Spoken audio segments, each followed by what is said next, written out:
রায় প্রদান হয়েছে, আসামিদের মৃত্যুদণ্ড দেওয়া হয়েছে।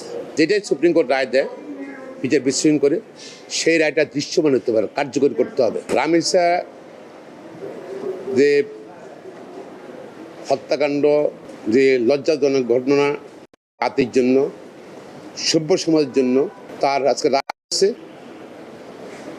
সন্তোষ প্রকাশ করছি আমরা। এবং আমরা ধারণা করছিলাম হয়তো তাড়াতাড়ি হবে, এত তাড়াতাড়ি হবে এই মামলার বিচার বা তদন্ত বিচার আমি চিন্তা করতে পারিনি। খুবই কম সময়ের মধ্যে এই মামলাটার বিচার হয়েছে, রায় প্রদান হয়েছে, আসামিদের মৃত্যুদণ্ড দেওয়া হয়েছে।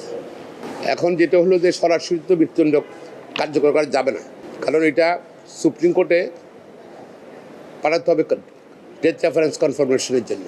তো সেটা সুপ্রিম কোর্ট হাইকোর্টে আসবে।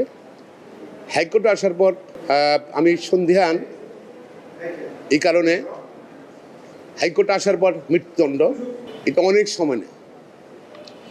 আমরা দেখছি 5-6 বছর আগের, মানে এখনও হিয়ারিং হচ্ছে 2019 সাল 20 সালে মামলা ডেথ রেফারেন্স হিয়ারিং হচ্ছে।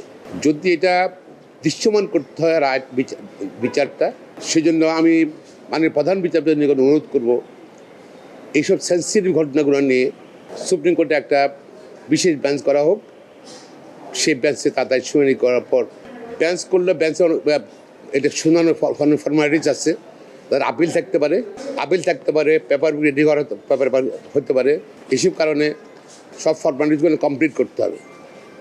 কমপ্লিট করে যেন যেটাই সুপ্রিম কোর্ট রায় দেয় বিচার বিশ্লেষণ করে সেই রায়টা দৃশ্যমান হতে পারে, কার্যকর করতে হবে।